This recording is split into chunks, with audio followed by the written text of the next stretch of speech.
Good morning. Thank you for joining me for another 5 good minutes with the Word. I'm Barry Bryson, and we're continuing our study of the suffering servant passage. We are in the heart of it, the beating heart of this passage, which is Isaiah 53. We've been told about God's great salvation. We've been told to rejoice. We've been told that God will accomplish it with his mighty arm. But now we're told how that's going to be accomplished.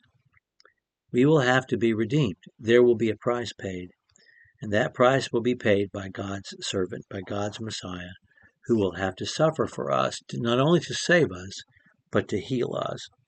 And that's going to be made clear. We're going to be looking at verses 4 through 6 today.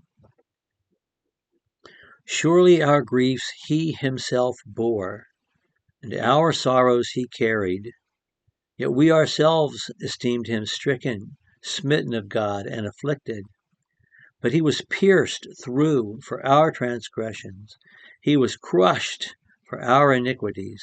The chastening of my version says well-being, but the word is shalom, peace, equilibrium. The chastening for our shalom fell upon him, and by his stripes, by his scourging, we are healed.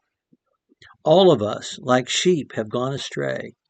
Each of us has turned to his own way, but Yahweh has caused the iniquity of us all to fall upon him. It's so hard because it's so personal and it is so true. Jesus, if we're going to be saved, Jesus is going to have to carry the weight and the shame of our sins. And he does, and we don't care.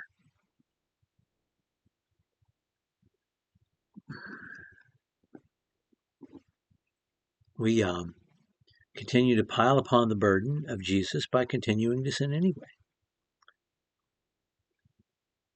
And we look at him and the person he really is, and we reject that. The example that he gave, the loving your enemies, the loving and being giving to those who persecute you, the refusal to strike back, the being the peacemaker, the turning the other cheek, the willfully accepting of sacrifice for others. We look at all those things and we say, no, not for me. You know, the saved part, yeah, I like that. Let's do that. But the rest of it, when Jesus says, follow me, and when he says that, he means to take up our cross daily and follow him.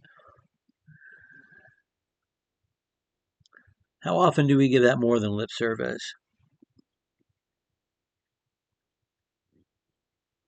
Our sins, and I mean the sins that I committed this day, are a weight that Jesus carried and knew he was carrying, a shame that Jesus endured and knew he was enduring. He was pierced through for our transgressions. He was crushed for our iniquities. The chastening for our shalom, our peace with God, was achieved by his doing this, bearing up under the burden of our sin. That's the only way our salvation was accomplished, but not just not just our salvation, but also our healing. By his scourging, we are healed. We know what happened to Jesus. Isaiah was written 700 years before it ever happened, 750 years before it ever happened. But he's telling us exactly what's going to happen. A Roman soldier is going to stick his spear right through Jesus' side to see if he was dead or not. Before that happens, the Jews and then the Romans are going to beat him savagely. And if it didn't happen, we couldn't be healed. Not just we couldn't be saved, but we couldn't be healed.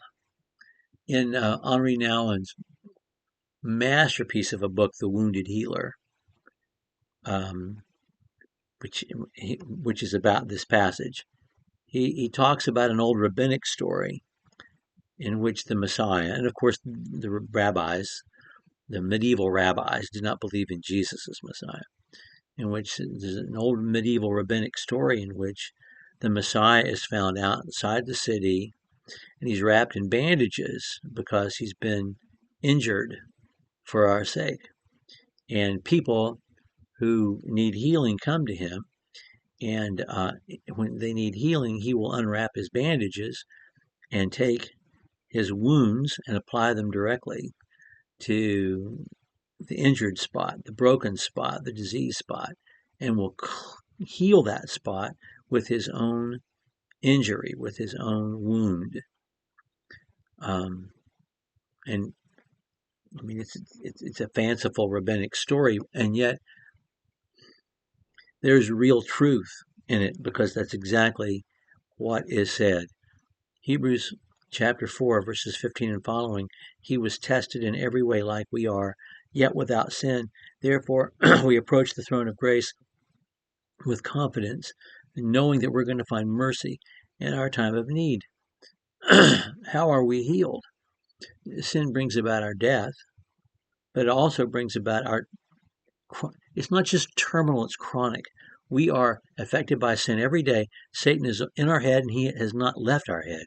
And we sin every day. How are we going to get better? How are we going to be healed? By Jesus' suffering. Because he himself was tested in every way as we are, yet without sin. That's how we're healed. By his stripes, by his scourging, we are healed. It is necessary. There is no other way. We'll talk about that more next time when we pick up with verse 7. Thank you for joining me for another 5 good minutes with the Word.